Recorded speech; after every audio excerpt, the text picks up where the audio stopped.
Do you agree with all of the points that I made? I mean, what about Roy Jones and Anderson Silva begging to jerk a curtain for a 27-year-old kid out of Ireland? I mean, why is that not getting anywhere? Man, listen. Why would they think if Uncle Dana's not going to sign off on the main event, that he would sign off on the co-main event? Listen, let me tell you what needs to happen here. Have the baby. Don't keep telling me about the baby. Have the baby, guys. Either sign this fight and get it done with, or stop talking about it, because the fight's a circus.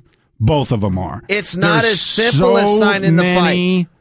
This is the point, though. There is nothing to sign. There is no offer made. There is no network. I'm using Showtime by example just because that's who Floyd's been with for years now. He had a 6-fight deal with Showtime and the MGM Grand. Both of those are now gone. He fulfilled it.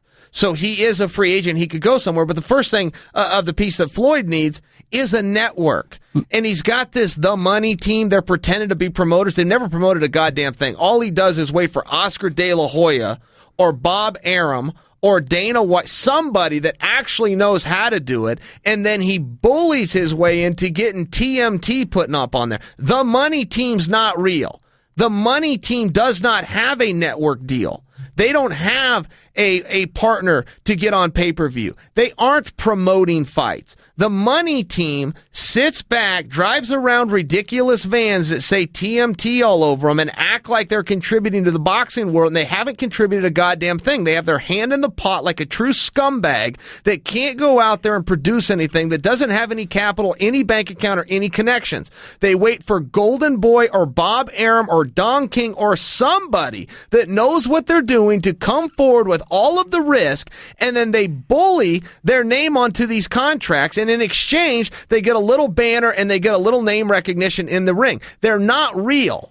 And it's important that this finally comes out. Floyd can box. Floyd is as stupid as the boots that I'm wearing right now, and it's infuriating to keep hearing about him, and I'm calling him out right now. I know Floyd. Floyd could text me right now. He's not going to text me after this show drops and say, hey, let me come on. Whoa, you're way off. You're way off base here. I got a contract, and we got an offer, and here's the numbers and the dates, and here's where we're going to do it, and people can start making their travel arrangements. There's not a goddamn thing out there.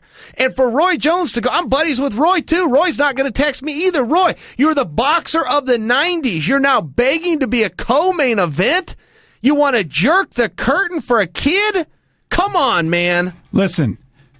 The only thing that needs it, we think this world's so big. I don't care where I'm at on the card. I just want to be part of it. Somebody let me be in the dressing room. Come on, man. GSP dragged the last year out coming back. He wanted to come back the whole time.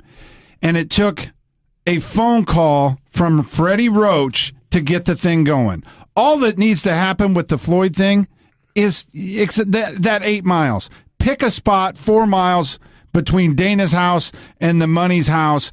Go have dinner with all the people there and get this thing done. Don't pick anything. Have the baby. Don't pick anything. The baby. Go to the office. Have the baby. Check in at reception. Say, my name is Floyd and I'm here to see Dana. If he doesn't let you write up, which I trust that he will, he respects Floyd. Sure he does. He'd probably like to hang out with Floyd and have lunch with him. But even if he was in a meeting, camp out and don't leave the lobby. Do not leave the lobby until Dana meets with you or until security removes you. That's how you get this done. You don't need to have, anytime you hear Floyd talk, well, my people will call your, shut up, Floyd. Man, I've known you for 8 years. You've got one guy. Okay, you don't have a team of guys. You got a guy, and he's very good at what he does. But if you're the promoter and you're the money team and you're going to get this done, drive down to the office, park your car, walk up to the door and open it. When you see the girl inside, tell her your name, and then say, I'd like to see Dana White. Go in and talk to Dana and ask Dana, hey, Dana, I heard you said in the media this fight's not going to happen. How do I change your mind? Get a conversation going.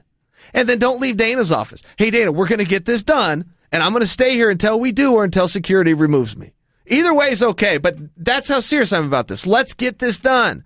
He's in the fight game, in the fight capital of the world. And you can't get it done. You want to come out and say, Connor signed the paper. What paper? What paper? What is the paper in question? Where is the paper?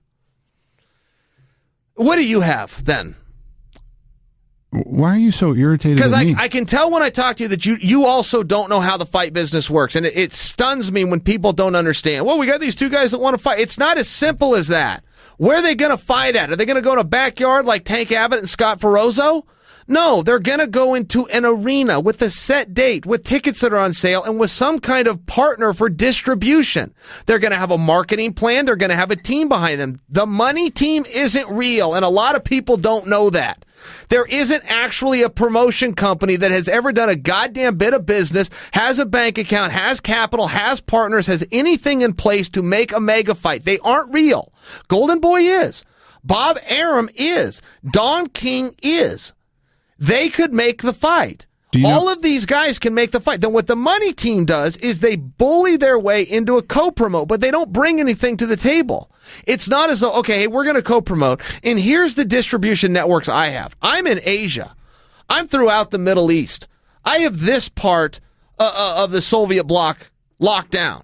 So let's team up with your part over here in North America and South America, and let's do a co-promote. It's not real. And any promoter that had any balls would just tell them no. Hey, we want to be a co-promote. Okay, what are you willing to risk? How much money are you willing to risk? What partners are you going to bring to the table? Well, nothing, but I have Floyd Mayweather. Oh, okay, well, I got Floyd, and I'm going to pay him X amount of money. What is it you're going to bring in? And these promoters lay down so that they can say, well, we got Floyd. The money team isn't a real promotion company. They don't have anything in place, and they can't do anything. I find it surprising that you don't find it a need to call him out that there is no paper. That Floyd Mayweather, as much as he wants to pretend he's a promoter like Oscar De La Hoya, he's not. Listen, Floyd doesn't take any risk. Floyd doesn't put up any money. Floyd doesn't have any partners. It's not a real promotion company. Listen, I'm going to make you a deal. When Floyd wants to go, hey, Dano, let's get my people and your people together and we'll promote this. Floyd, you don't promote anything and you never have. I'm going to go to the kitchen. Dana's been around since, this is just a reality. He's been around since 2001 and he's taken a lot of risk. Floyd's never taken any risk. Floyd doesn't make money. Floyd spends money. And he's an idiot. And I've just about had it. And I think where my real vigor comes from is that an icon like Roy Jones would beg to be a co-main.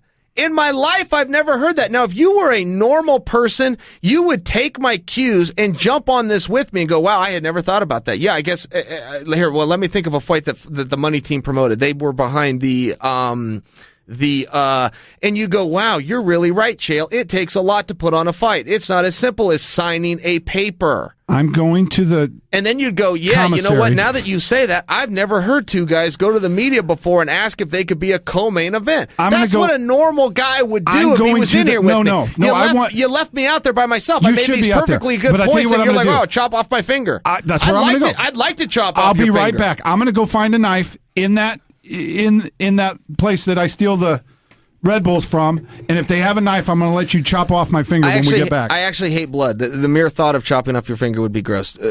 No, I don't want anything. Go. Okay, he actually walked out of the room. I don't think he's finding a knife, but he walked out of the room. The point is still valid, though. I'm going to harp on it a fifth time. There is no paper. I literally remember the time when Frank Shamrock, who was trying to fight Cesar Gracie at the time, went to the media and said that Cesar wouldn't sign the contract. Cesar then came out with the contract that had just mysteriously come across his fax machine number one day. Nobody even knows how Frank got the fax machine number. He faxed him a piece of paper that said Frank Shamrock will fight Cesar Gracie, and then there was a place to sign. It didn't have a date. It didn't have a weight class. It didn't have the terms. Nothing else was on it. Floyd doesn't even have that. Floyd hasn't even scribbled out a piece of paper that said, Floyd Mayweather versus Conor McGregor, sign here. He doesn't even have that. There is no paper. And the money team isn't real. And for all you boxing marks out there that are going, oh my God, the money team's not a real promoter. No, they're not real. M1 Global tried to do this with the UFC one time. They tried to bring in Fedor Emelianenko, and they said the only way that we'll do it is if we're a co-promoter. And the UFC said, well, we don't co-promote. And the UFC left it at that. The UFC should have put them on blast and said, you guys don't bring anything to the table. They should have said, all right, guys, well, this fight's going to cost $40 million, so let's set up an LLC. We'll put $20 million in today. You put your $20 million in, and we can go promote co-promote this thing. Hey guys, we actually have some problems, over in Asia right now. We don't have any partners over there. Do you guys? Is that what you can bring to the table so that we can co-do this together? Well, no. Okay, well, what is it you guys are going to bring? Well, we've got Fedor. Okay, so you're not bringing anything. I got to pay Fedor. I got to take all the risks to bringing him in. And then you guys are co-promoting. You get back in money? Well, yeah. Well, that doesn't make you a promoter. That makes you a bully that's come to me with a ridiculous idea and hoped I was dumb enough to do it. And a lot of guys are dumb enough. You see the money team all over boxing fights. What you guys don't know is they're not real promoters. They don't have anything. They don't have a stable of guys under contract. They don't have distribution anywhere, and they damn sure don't have any capital. They've taken absolutely no risk. Floyd Mayweather signs the back of paychecks, and he just happened to make it. Good for him. But if you want to get any kind of advice in the fight world, don't go to Floyd. All he knows to do is sign a contract, show up, and box. He did a good job at it. But he is not Oscar De La Hoya, no matter how bad he wants to be. He doesn't have an office anywhere. If you want to meet with Floyd, you can't call up and schedule an appointment with his secretary. He doesn't have one. It's not real. Floyd's an idiot, and so's Joel for not getting it. Joel, you still don't even get what I'm talking about.